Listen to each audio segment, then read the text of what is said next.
listener production. You can see the Novak Djokovic fans there in full voice. Yeah, the chants are quite extraordinary. Novak, he's overrated. Novak's a has-been. Novak, kick him out. Boy, I'm glad they can't hear me. Hey, it's Helen Smith here with The Briefing.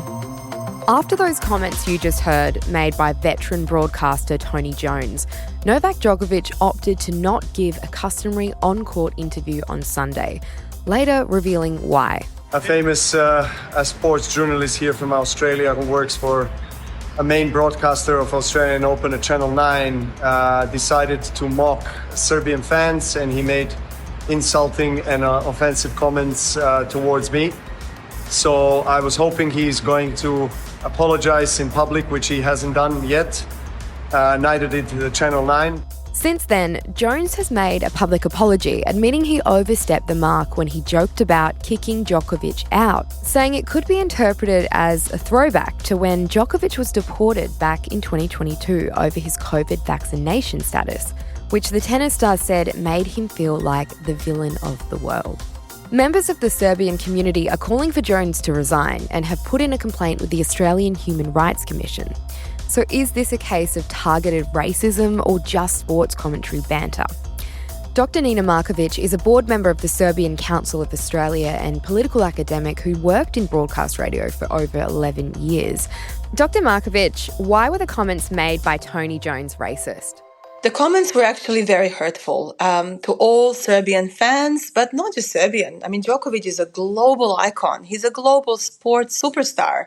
So everybody who follows sports would find those comments to be extremely insensitive, first of all, derogatory, and also as Channel 9, the official partner of the Australian Open, they can do better. They can do better than make our guests in our country feel unwelcomed. And that's exactly what Djokovic said following the situation. So why were the particular comments offensive towards Serbians in particular?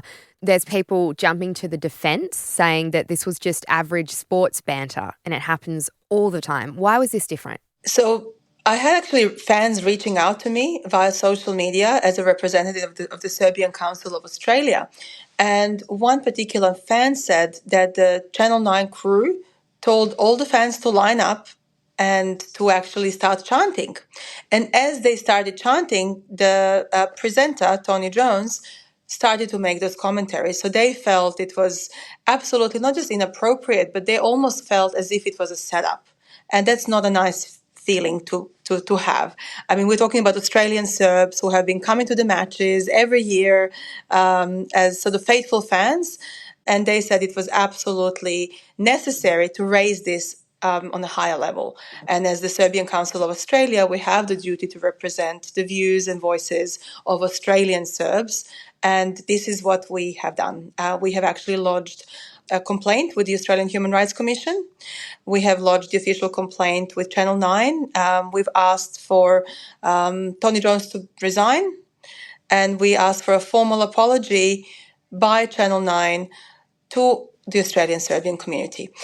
Great question which you asked me, because 2.5 years ago, and most listeners wouldn't be aware of that, when Novak Djokovic was in detention in Melbourne, we reached out to the Australian Serbian community in the form of a public opinion survey, and it was the largest public opinion survey ever conducted amongst Australian Serbs. 1,005 respondents. 86% of the respondents said they were personally targeted in different ways, whether it was at their workplace, their children at school, because they were Serbian at a time when media frenzy was around the Novak Djokovic issue. I mean, we're talking about Australian Serbs who have nothing to do with tennis. We had parents reporting that children on the northern beaches of Sydney were singled out at schools and pointed finger at by the teachers and said, "You come from a bad flock like Novak Djokovic." This is a quote from our survey. So because of that, we raised this report with the Australian Human Rights Commission at the time. We worked very closely with them. We invited other members of the Australian Serbian community. I mean, there is not one association. There are many different associations. And we actually helped when the Commission was devising a new framework for the protection of human rights in Australia. So we had a very good and close working relationship with them. There is so much that media does, which can be labeled as bad behavior, but we feel this is more than that. And this is what feedback we have received from the audience, and this is why we have acted upon it. So it's not just a couple of people feeling disrespected. This is a community-wide feeling of discrimination and vilification, and that has a particular consequence, which we want to highlight. So do you think that the complaint that you've put in will be upheld, and on what grounds exactly? The Serbian Council of Australia would like adequate authorities to investigate whether the professional standards of a journalist with 39 years of broadcasting experience has upheld the ACAC's Media Code of Conduct. We think it could be in breach of Section 18C of the Racial Discrimination Act 75, the Commonwealth law, and possibly of Section 20C of the Anti-Discrimination Act 1977.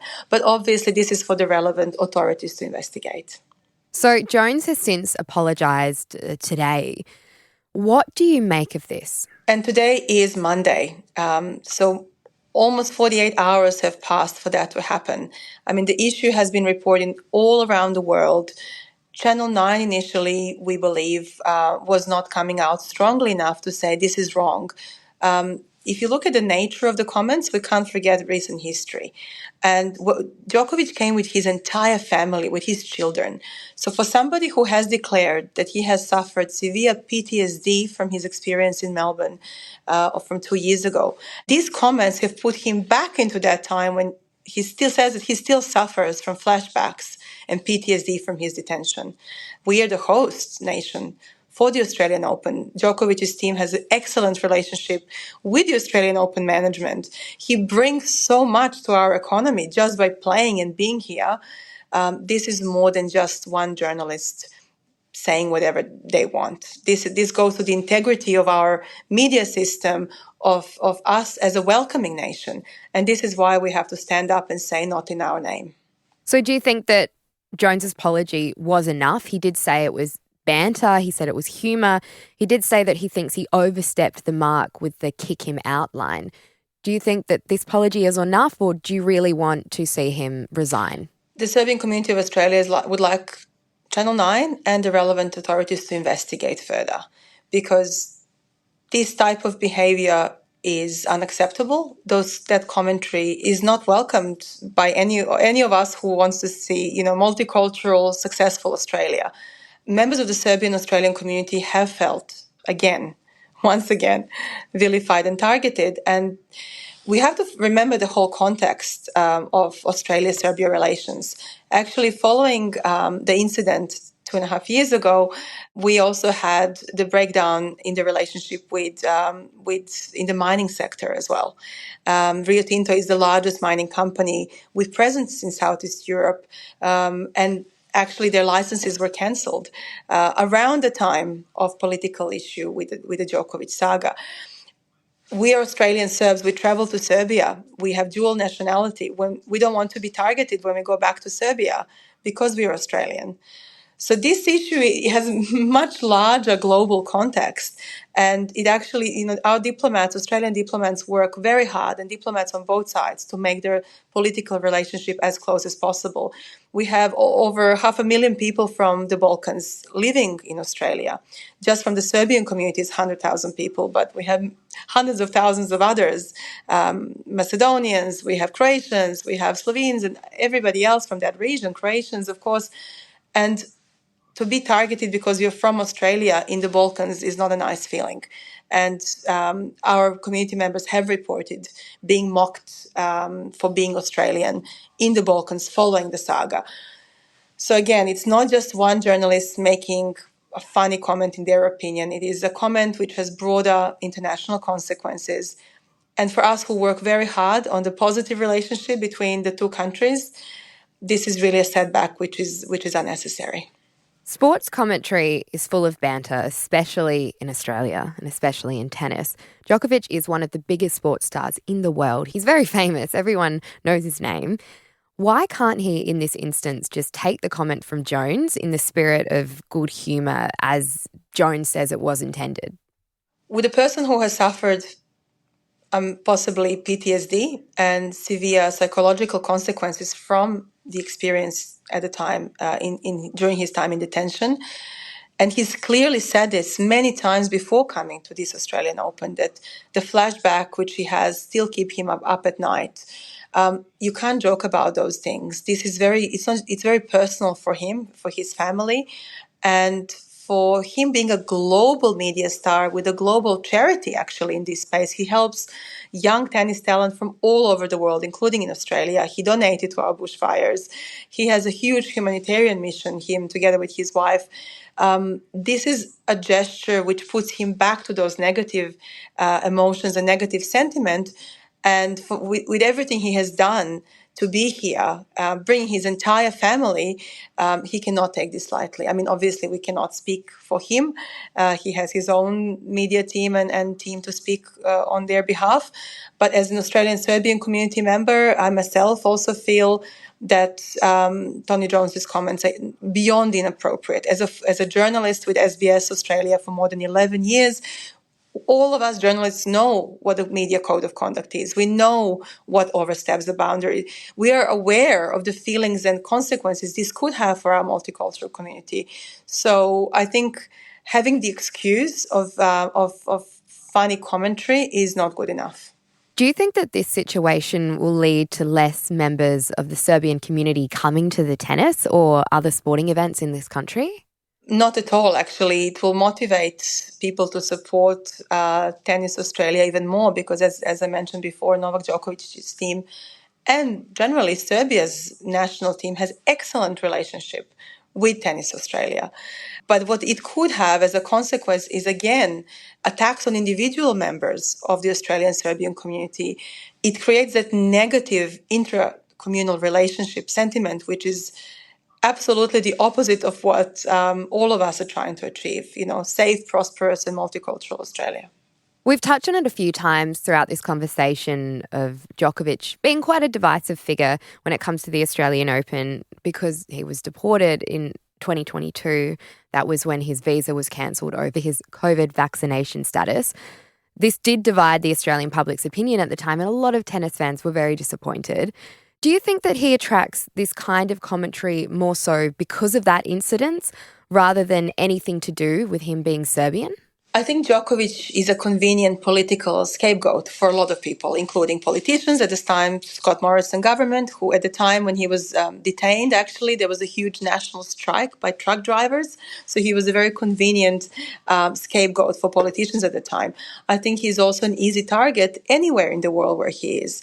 Being a global star, being who he is, a successful champion, the world's best tennis player ever, according to not just his fans, but many, the majority, I would say, of tennis experts. He's an easy scapegoat for many. So him attracting this type of commentary should not be normal for Australia. As I said, it's not good enough to have a humorous exchange and think it's okay. Us as journalists know what's right and wrong in most instances, and just to have a couple of more thousands of likes on TikTok or Instagram by the media personality should not this should not happen for that to happen. So yes, I think he's definitely a target of many, but he has a huge responsibility as a global star, as a global tennis role model for youth. But because of this particular situation, him having been detained in Melbourne, politicization of that issue, I mean, he was given all clearances to enter Australia. He entered Australia, put it on Instagram, was detained. It became a political issue. Actually, thanks to him, the condition of detainees in those detention centers became globally known. Suddenly you had thousands of people reading about Australia's immigration law from all over the world. So his presence in Melbourne definitely attracts sensationalism, but it's on us as journalists to uphold the media code of conduct and to make somebody like that feel welcomed. And this particular incident has been reported all around the world. I was contacted this morning by a couple of European media channels, and it kind of feels like we're going backwards instead of going forward. Ideally, what do you want to happen in the next 24 hours? for Djokovic to get into semifinals, of course. But joke aside, we would really appreciate Channel 9 to investigate whether the professional standards and the conduct of Tony Jones has displayed any of the elements which we discussed. We would like the Australian Human Rights Commission to investigate, and we would like the example to be set that it's not okay to joke about a person's PTSD, mental health issues, but also if you're come from a multicultural society like we do, we don't appreciate as Australians with diverse background being mocked, and global tennis stars should receive a better treatment in our multicultural society. Yeah, do you think this will impact Djokovic in his efforts to win the Australian Open in any way? It will definitely have an impact on him. I mean, Djokovic tried very hard to be neutral in terms of politics, in terms of anything other than sport. He wants to focus on his game. The fact that he has his entire family there, his children, is a positive sign that he has felt safe enough to come back with the entire family. But this will invoke some of those negative feelings. And we as an Australian Serbian community sincerely hope they will continue to come back to Australia. And we want Australian tennis to be held as an example of acceptance of multiculturalism and best practice in the world. So this is why we need to act and stop that commentary at its roots. Dr Marković, thanks for joining us on The Briefing. Thank you very much for having me. That was Dr Nina Marković there, and that's it for this episode of The Briefing. We'd love it if you could share this ep with someone else you think might enjoy it as well. And if you want to keep up with our other content, you can check us out on Instagram at The Briefing Podcast, and on TikTok and YouTube, just search for Listener Newsroom. And we'll be back in your feed tomorrow at 6 a.m. I'm Helen Smith. See you next time.